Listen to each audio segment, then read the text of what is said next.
Egg fried rice ഉണ്ടാക്കാം. അപ്പം ഞാൻ അതിനായിട്ട് ചെറിയ അരിയാണ് എടുത്തിട്ടുള്ളത്. നിങ്ങൾക്ക് ഇഷ്ടപ്പെട്ട അരി ഏതെന്ന് വെച്ചാൽ എടുക്കാം. അപ്പോൾ ഞാൻ അതിനായി ചെറുതായി അരിഞ്ഞ ക്യാപ്സിക്കം, ക്യാരറ്റ്, സവാള, ഇഞ്ചി, വെളുത്തുള്ളി എന്നിവയാണ് എടുത്തിട്ടുള്ളത്. അപ്പോൾ വെജിറ്റബിൾസ് കുക്കാവുന്നതിന് ആവശ്യമായിട്ടുള്ള എണ്ണ ഒഴിച്ചു കൊടുക്കുകയാണ് ഞാൻ. എന്നിട്ട് നമ്മൾ നേരത്തെ അരിഞ്ഞു വെച്ചിട്ടുള്ള ചെറുതായിട്ട് അരിഞ്ഞാൽ മതി, അധികം വേഗം വേണ്ട. അപ്പം ഞാൻ അരിഞ്ഞു വെച്ചിട്ടുള്ള നമ്മുടെ വെജിറ്റബിൾസ് എല്ലാം കൂടി ആ ചൂടായ എണ്ണയിലോട്ട് ഇട്ട് കൊടുക്കുക. നന്നായി ഒന്ന് മിക്സ് ആക്കുക.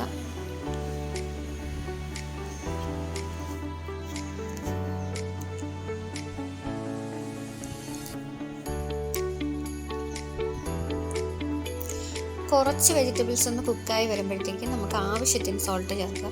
കുറച്ച് ചേർത്താൽ മതി, കാരണം നമ്മൾ ബിരിയാണി റൈസ് വേവിക്കുമ്പോഴത്തേക്കും നമ്മൾ അതിൽ ഉപ്പ് ചേർത്ത് കൊടുക്കും. അപ്പോൾ നമ്മൾ ഇതിൽ കുറച്ച് ആഡ് ചെയ്ത് കൊടുത്താൽ മതി, വേണമെങ്കിൽ നമുക്ക് പിന്നീട് ആഡ് ചെയ്യാം.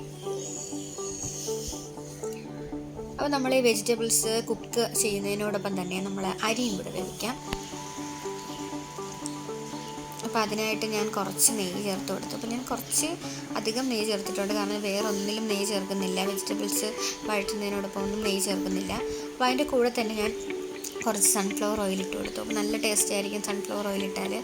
അത് കഴിഞ്ഞ് ഞാൻ ഗരം മസാല പൊടിച്ചാണ് വെച്ചിരിക്കുന്നത്. അപ്പോൾ അത് കുറച്ച് വേണമെങ്കിൽ ചേർത്താൽ മതി, ഫ്രൈഡ് റൈസിന് നിർബന്ധമില്ല. അപ്പോൾ നമ്മൾ കഴുകി മാറ്റി വെച്ചിരിക്കുന്ന നമ്മുടെ അരി ഇതിലോട്ട് ഇട്ട് കൊടുക്കണം. 1 കപ്പ് അരിക്ക് 1.5 ഗ്ലാസ് വെള്ളമാണ് ചേർക്കേണ്ടത്. അപ്പോൾ അളവ് മാറിപ്പോയാൽ നമ്മുടെ അരി ചിലപ്പോൾ ഒന്ന് വെന്ത് കുറുകാൻ സാധ്യതയുണ്ട്. അരി ഒട്ടിപ്പിടിക്കാതിരിക്കാൻ നമുക്ക് കുറച്ച് നാരങ്ങനീര് ചേർക്കാം, ചേർത്തില്ലെങ്കിലും കുഴപ്പമില്ല. ഞാൻ കുക്കറിലാണ് അരി വേവിക്കുന്നത്. അപ്പോൾ ഈ അരിക്ക് ഒരു ഒറ്റ വിസിൽ കേട്ട് ഞാൻ സ്റ്റൗ ഓഫ് ചെയ്യുകയാണ്.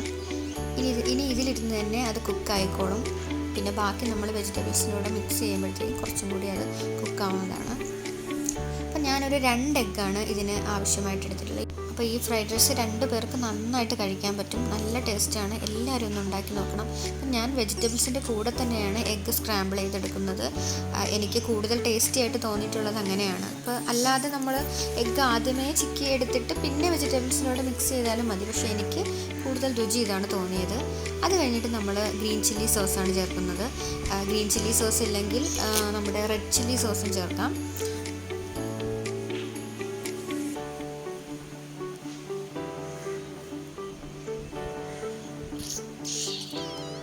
പിന്നെ കുറച്ച് സോയ, നമ്മൾ ആവശ്യമനുസരിച്ച് സോയ മാത്രം ചേർത്താൽ മതി. നന്നായിട്ടൊന്ന് മിക്സ് ചെയ്യുക. അപ്പോൾ നമ്മൾ ഉപ്പ് ഇടയ്ക്കൊന്ന് നോക്കണം, കാരണം നമ്മൾ ഓൾറെഡി നമ്മുടെ അരി വേവിച്ചപ്പോഴത്തേക്കും ഉപ്പ് ചേർത്തിട്ടുണ്ട്. അത് കഴിഞ്ഞിട്ട് ഞാൻ കുറച്ച് പെപ്പർ ആഡ് ചെയ്തു. എന്നിട്ട് വീണ്ടും നല്ലവണ്ണം മിക്സ് ചെയ്യുക.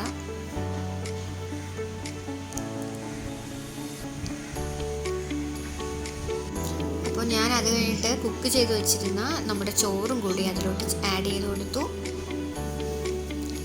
ഒന്നും കൂടി നന്നായിട്ടൊന്ന് മിക്സ് ചെയ്യുക. അപ്പോൾ ഇതിൽ കിടന്ന് തന്നെ കുറച്ചും കൂടി ഒന്ന് കുക്കാവും. അപ്പോൾ നമുക്ക് അധികം കുക്കറിൽ കുക്ക് ചെയ്യേണ്ട ആവശ്യമില്ല, എന്നാലും ഒരു 90% കുക്കറിൽ കുക്ക് ചെയ്യണം. എന്നിട്ട് വേണം ഇതിലോട്ടിടാൻ. അത് കഴിഞ്ഞ് ഗാർണിഷ് ചെയ്യാനായിട്ട് ഞാൻ മല്ലിയിലയാണ് എടുത്തിട്ടുള്ളത്. അപ്പോൾ നമ്മുടെ ഫ്രൈഡ് റൈസ് ഇത്രയേ ഉള്ളൂ, വേണമെങ്കിൽ കുറച്ചും കൂടി പെപ്പർ ആഡ് ചെയ്യാം.